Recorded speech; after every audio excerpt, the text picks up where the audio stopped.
Now you talk about terror. What about for me? I've been terrorized all my day. Hammer all my day.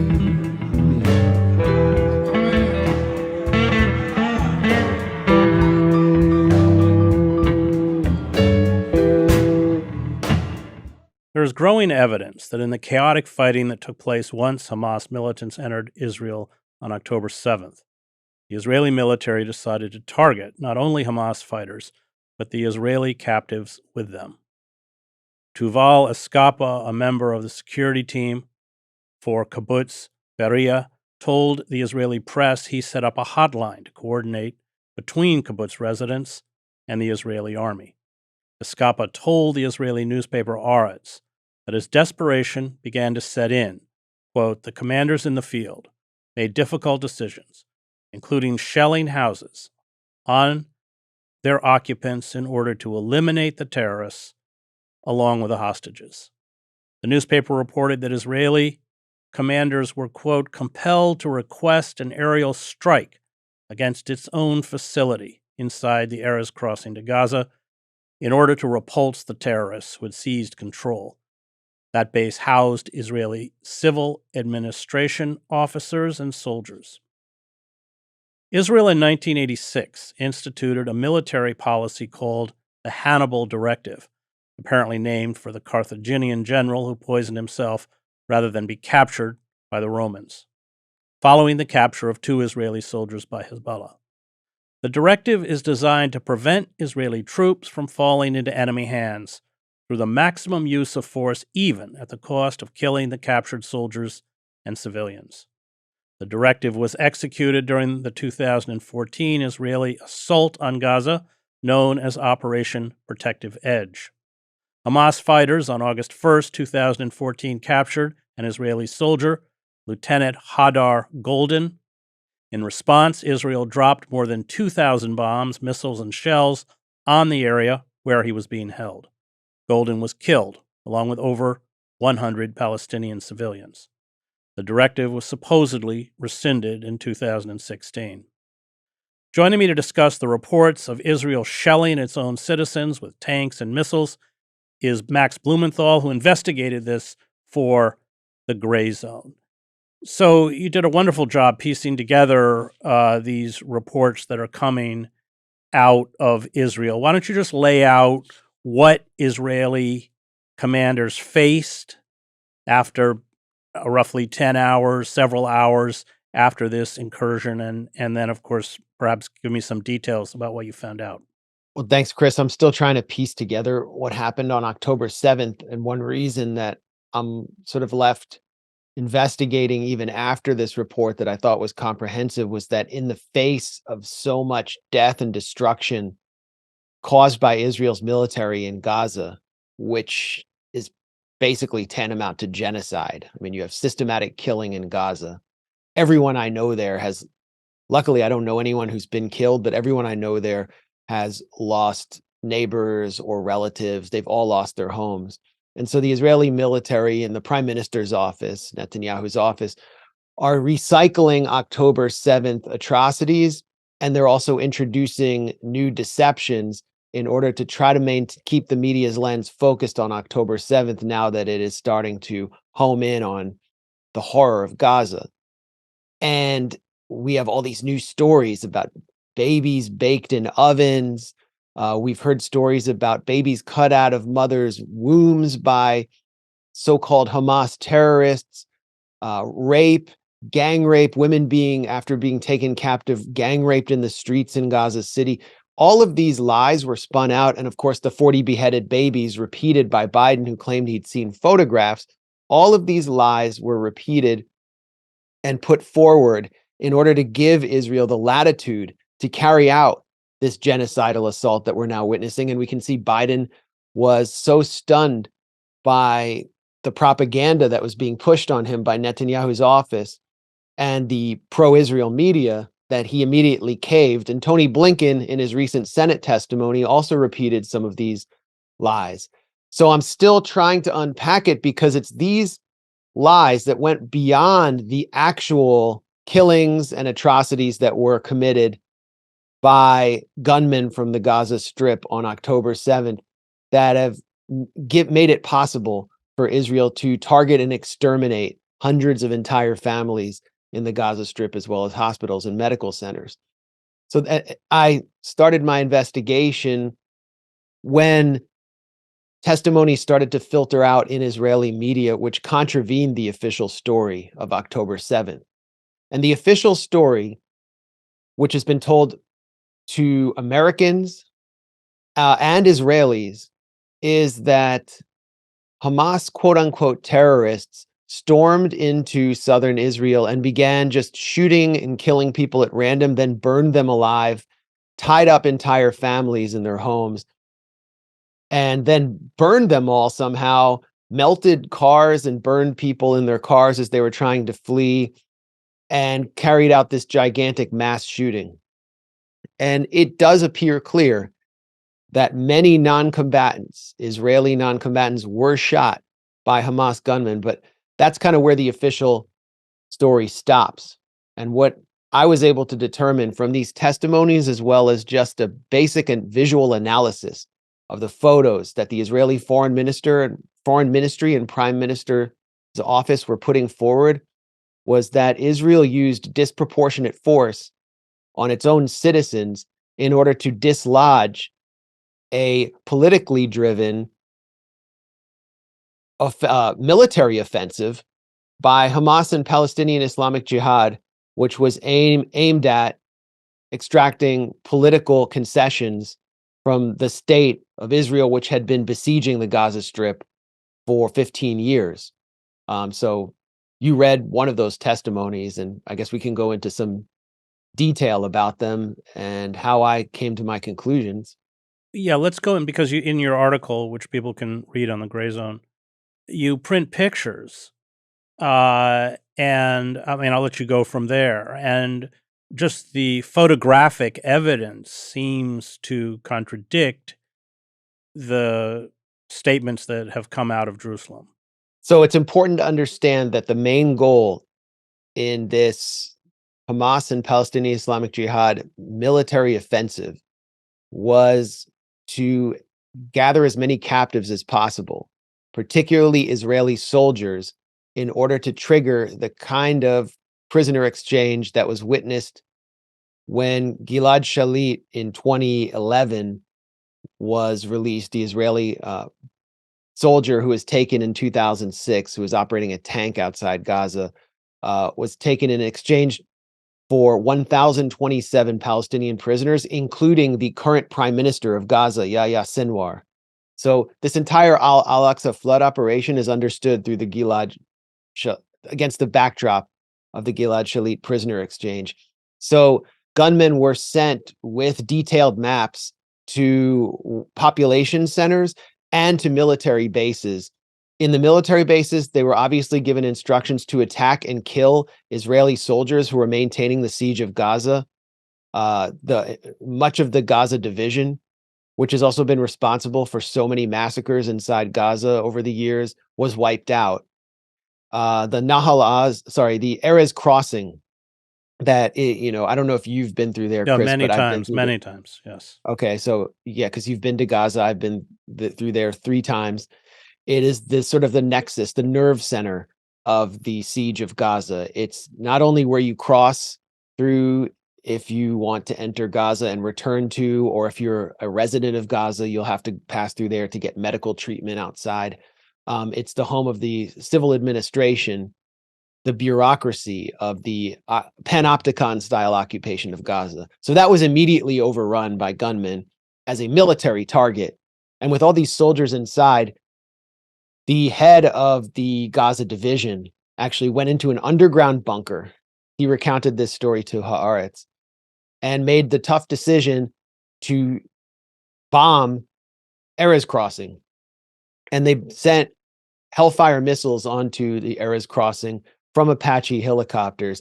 And this was basically the beginning of the Iron Swords operation that Netanyahu declared several days later, which is essentially the carpet bombing of Gaza.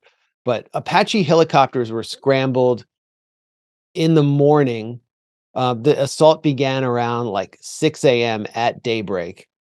And by 10:30 a.m., according to Israeli media accounts, all of the special forces commando teams, the well-trained Hamas teams, had already left.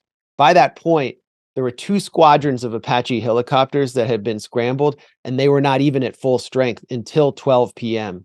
So you have action at Erez Crossing, then you have Kibbutz Be'eri, which is the site of some of the it registered the most casualties of non-combatants. I counted something like 150 among the confirmed death toll printed at Haaretz. And most of them, they were not soldiers.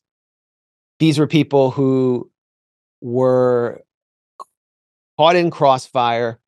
Hamas gunmen had tried to take them captive, and there were standoffs in their homes.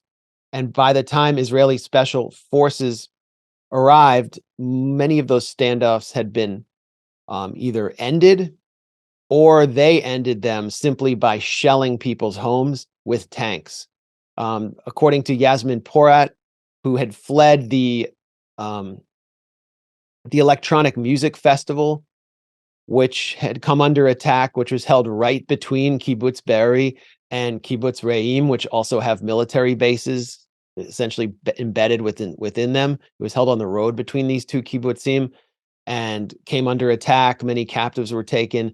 This woman, Yasmin Porat, fled to Kibbutz Be'eri, went into a home with her partner, and then they were then taken captive momentarily by gunmen. And she recounted to Israeli national radio that when the Israeli special forces arrived, they just started shooting everyone, and that most of the captives, along with the Hamas gunmen, were caught in the crossfire, and that everyone was killed except for her and her captor, who used her as a kind of human shield in order to guarantee his own safety when he surrendered.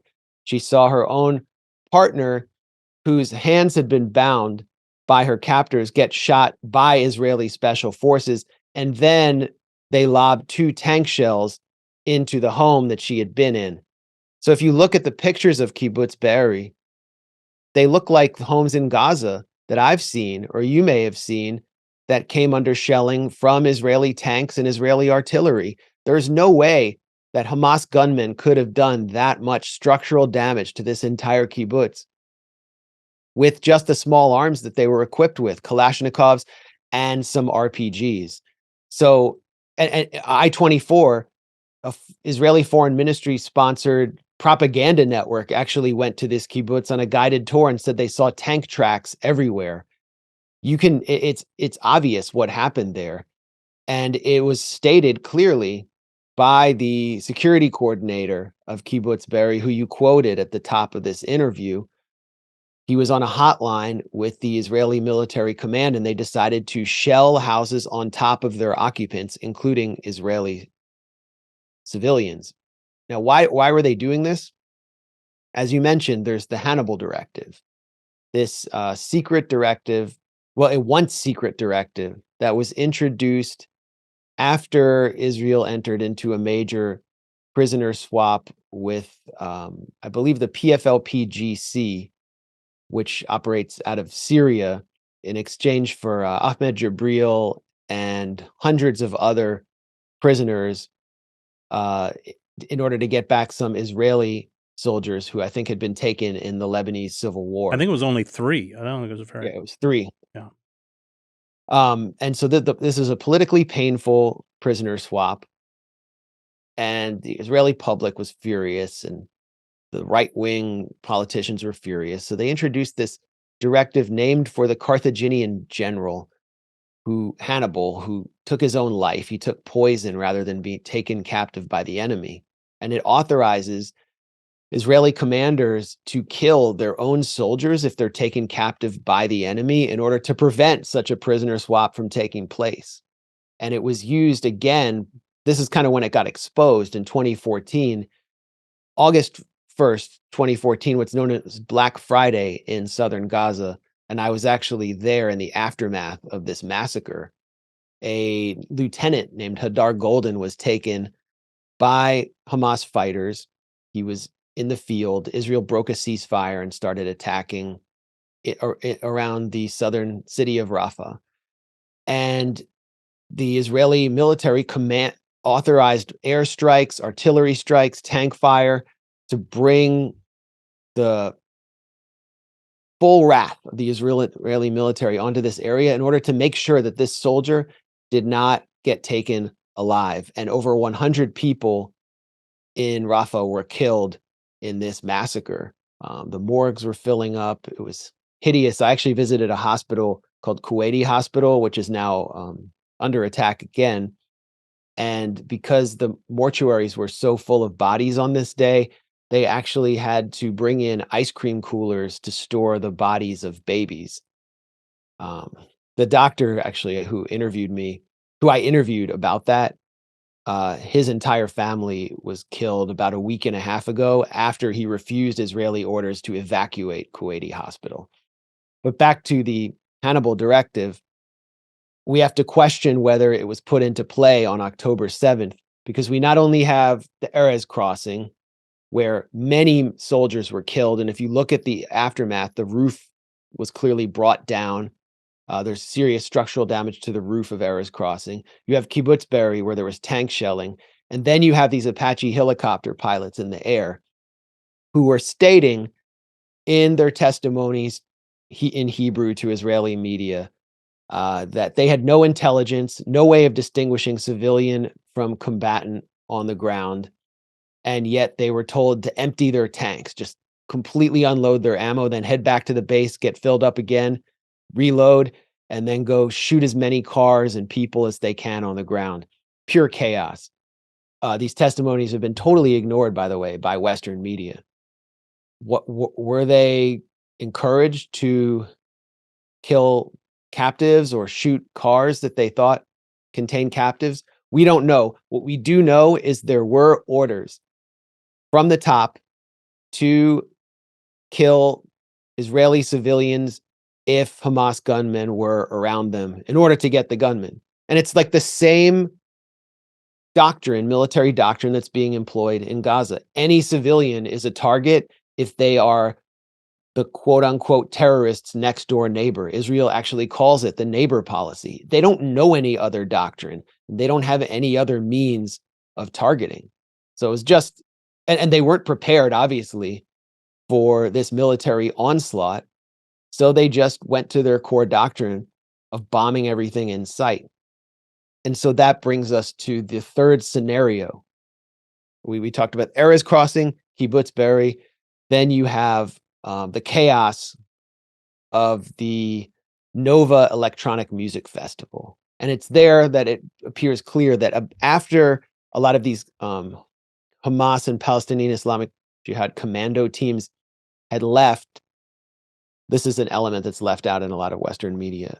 Many people from Gaza just started streaming in, including like lower level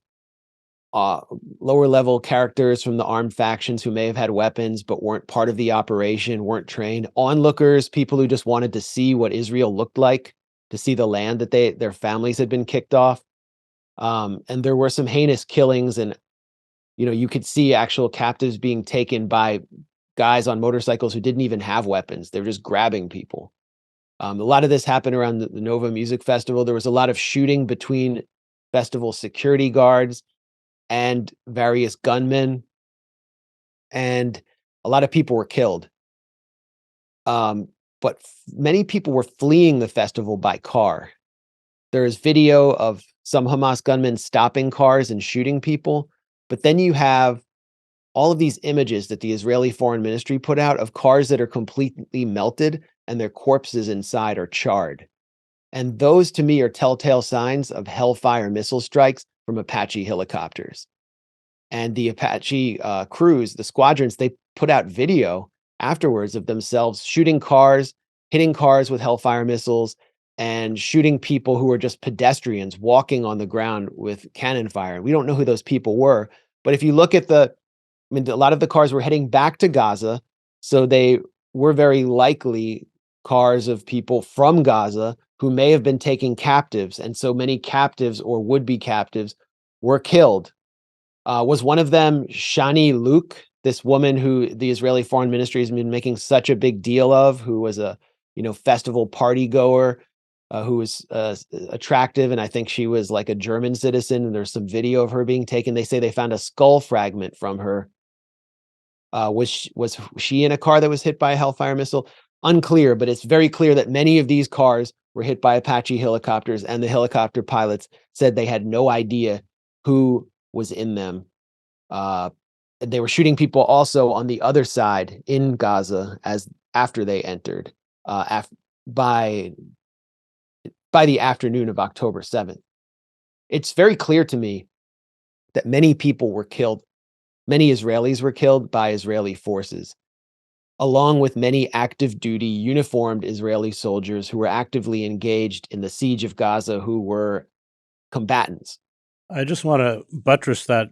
I went into Kuwait after the first Gulf War and drove up the highway of death, which was miles and miles of Iraqi military vehicles, all of which had been hit by Apache helicopters. And when I saw one of the images of a car with two completely blackened corpses, that is what I saw in vehicle after vehicle after vehicle going into Kuwait. Some of these images, which were disseminated by the IDF, have been removed. And maybe you can explain why you think they were no longer made available to the public.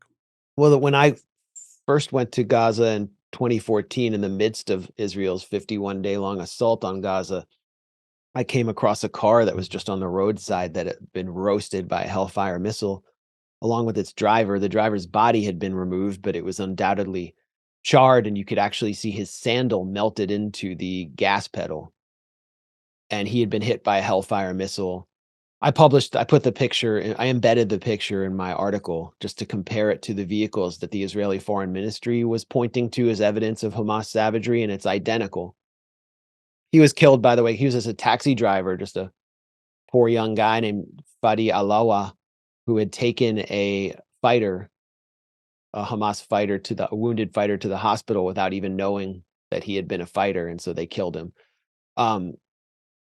So the Israeli Foreign Ministry has a website called, I think, Hamas-massacre.com, and the UN ambassador, this unhinged character named Gilad Erdan, who used to be in charge of Israel's meddling operations to attack college students who were organizing to boycott, divest, and sanction Israel, or forming Palestine Solidarity student groups.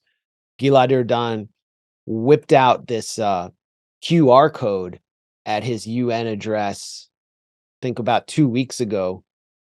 And the QR code was supposed to lead to a Google Drive folder that contained all these images of, charred cars, melted bodies, and all sorts of other atrocities that Hamas had committed. But all the pictures eventually disappeared. My initial read was that they concluded that a lot of these pictures were either fake, or they could have even depicted Hamas fighters who had come in and been hit by Hellfire missiles. But then Gilad Erdan, in embarrassment, later said that there was a technical error, and he tried to repost the images. And that makes sense, because they have no shame.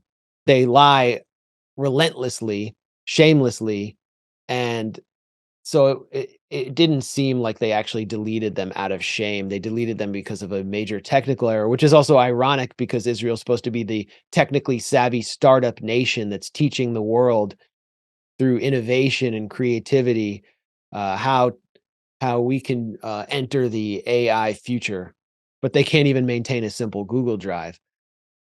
That just shows like the boneheadedness of this entire operation, but it's worked. It's been very successful in convincing Brussels and Washington that Hamas was ISIS. That is Israel's message. Hamas is ISIS.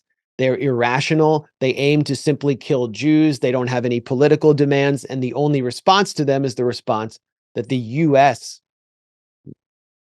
is the response that the U.S. waged on ISIS after supporting ISIS, by the way, in Syria, which was to destroy much of Raqqa, ISIS's base of operation, as well as Mosul in Iraq.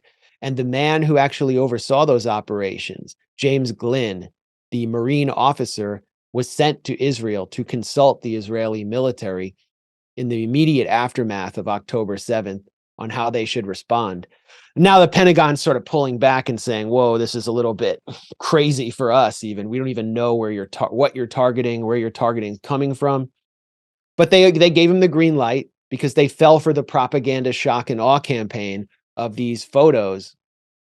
And recently, actually, at a fundraiser for the Republican Jewish Coalition, which is funded substantially by the Adelson family of the late Likudnik oligarch Sheldon Adelson, but also many other wealthy Republican pro-Israel Jews in Las Vegas, at Adelson's hotel. A character named Eli Beer appears on stage, who is a volunteer rescuer and a religious nationalist Orthodox Jew, I think from New York, who is living in Israel and had arrived as a first responder on October 7th through a group called United Hatzalah. And this is obviously kind of like a fundraising speech.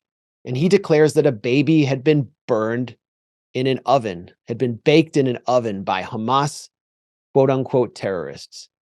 And I'm looking at his comments right now because I have him in front of me. He actually had not seen any baby in an oven.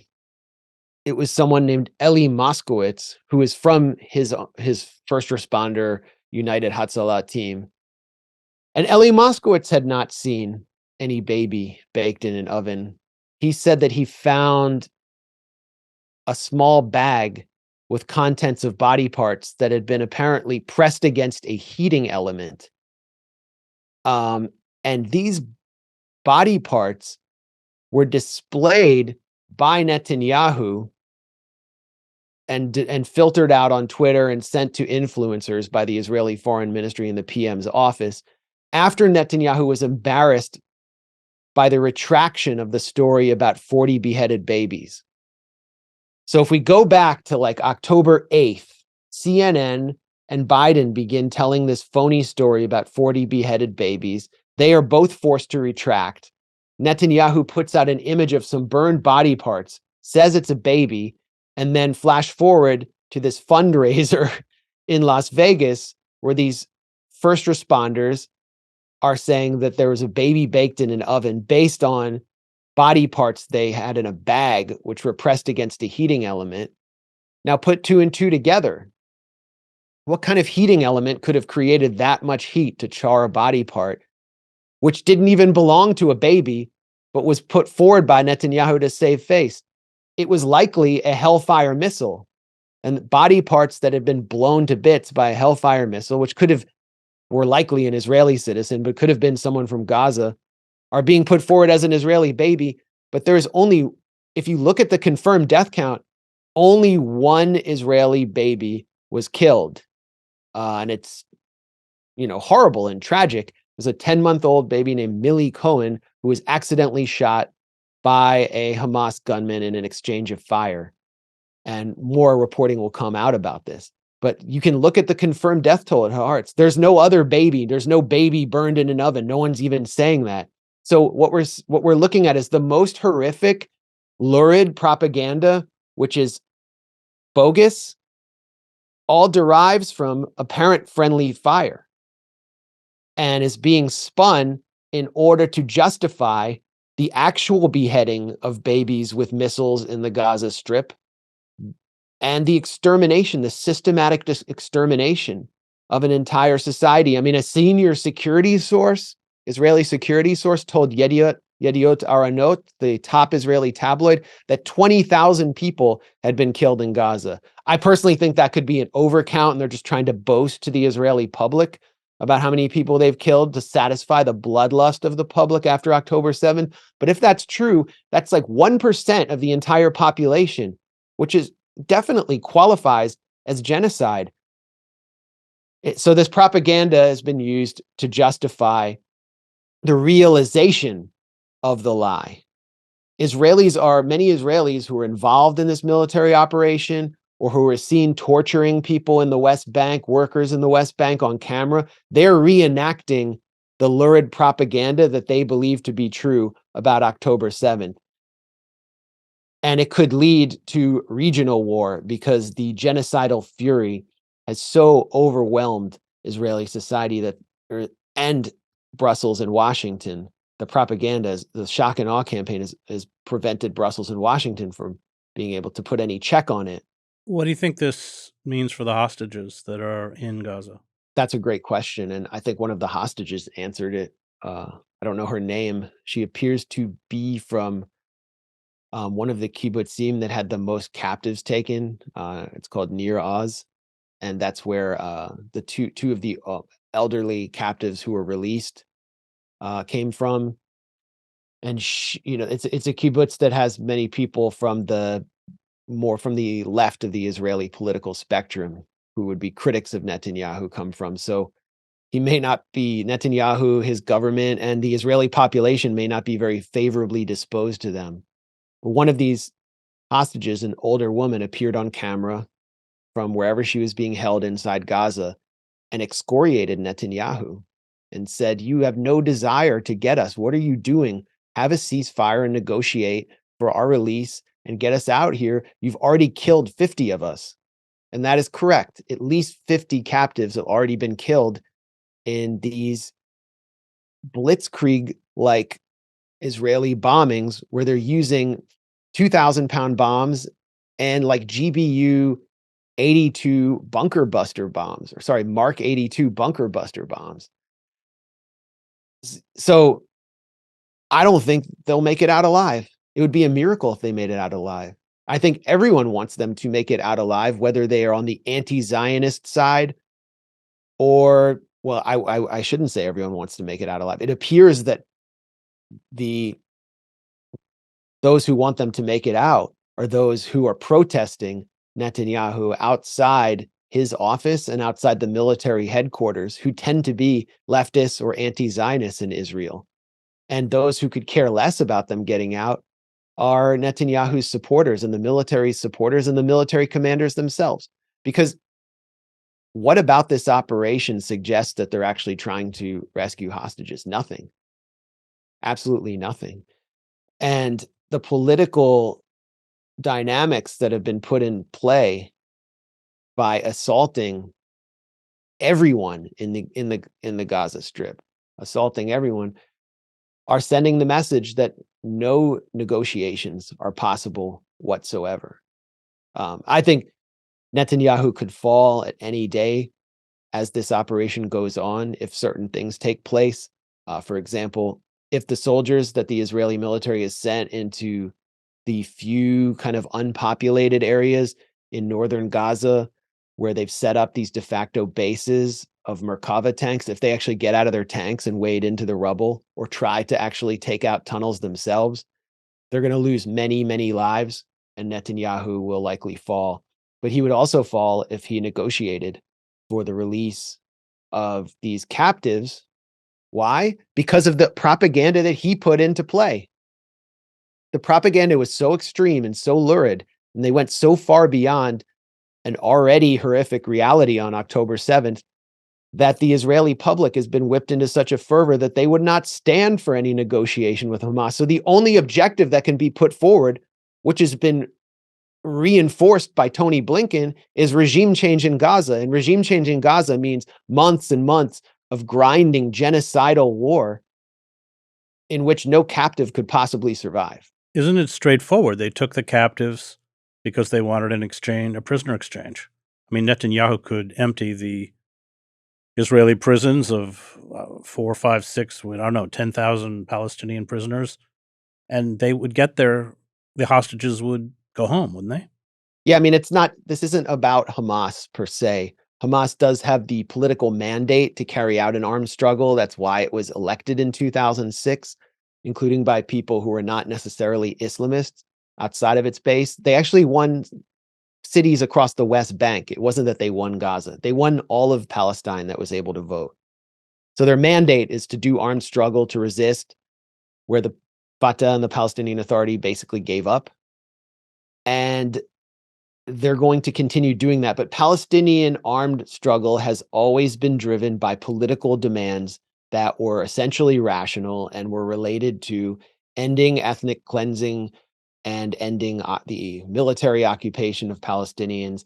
The leadership of Hamas put forward clear political demands at the beginning of Al-Aqsa Flood, as they did in 2014 during Operation Cast Lead, and they relate to preventing the incursions of fanatical religious nationalists to the Al-Aqsa compound, the third holiest site in Islam. They relate to ending the siege of Gaza so that they can actually they can enjoy some sovereignty, they can actually fish in their own seas, they can have an economy, they can visit Jerusalem, emptying the Israeli prisons where something like 1,500 Palestinians are now held without charges.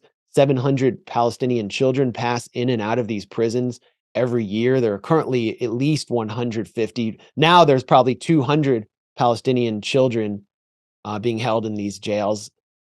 They're hostages. They've been kidnapped. I've gone to their trials in the Israeli children's courts, and they're kidnapped in their own beds.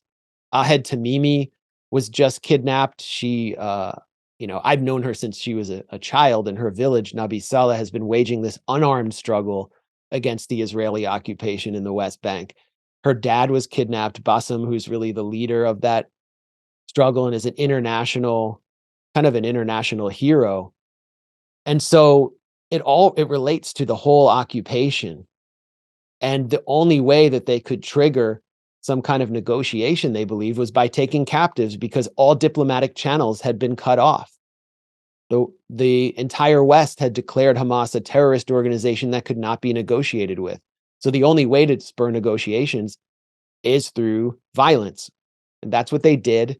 And what they've done is force the essential dynamics of Zionism into an accelerated mode, because Zionism, as a settler colonial movement based on an anachronistic ideology, Herrenvolk ideology from like turn of the century Europe, has demonstrated its unwillingness to accommodate with the native population as it seeks to consolidate its settler colonial presence.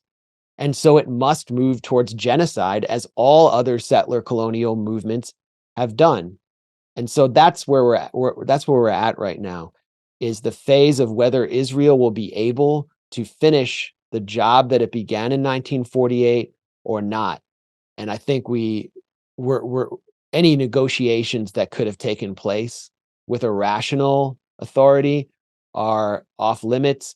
And this is also an obvious failure of American and Western leadership to recognize not only what they're dealing with in the Gaza Strip, which is just yet another Palestinian faction that is using violence to spur political momentum, because all diplomatic means had been cut off for them, but also what they're dealing with in Israel, where they are dealing with a fundamentally genocidal political movement and a genocidal society. This Israeli society is primed for genocide. You can look at the videos that are going viral in Israeli social media are parents actually enlisting their own children as props to mock Palestinian children who are dying, dressing them up as in hijab to mock Palestinian girls who are dying, who are being starved, who are thirsty because the water has been cut off.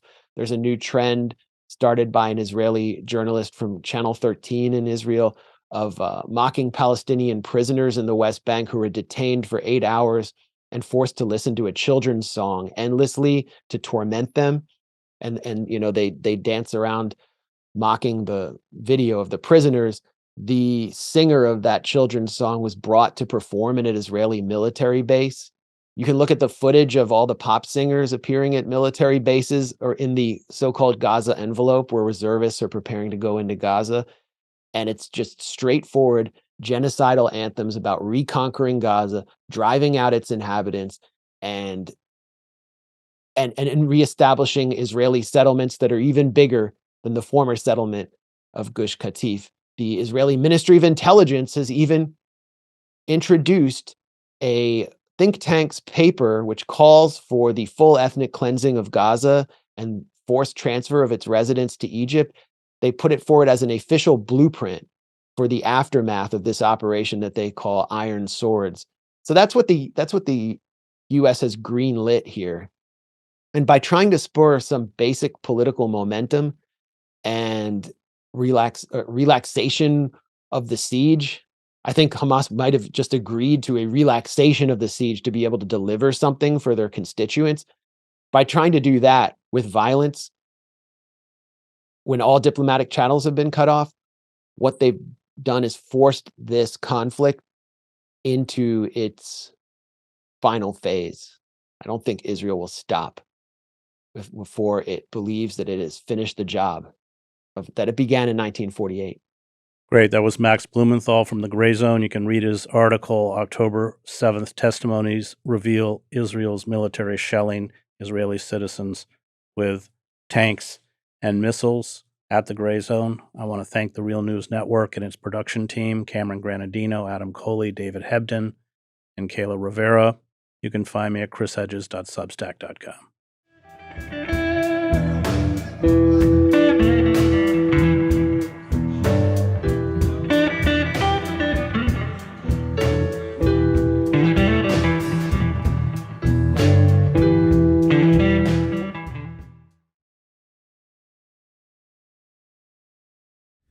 Thank you so much for watching the Real News Network, where we lift up the voices, stories, and struggles that you care about most.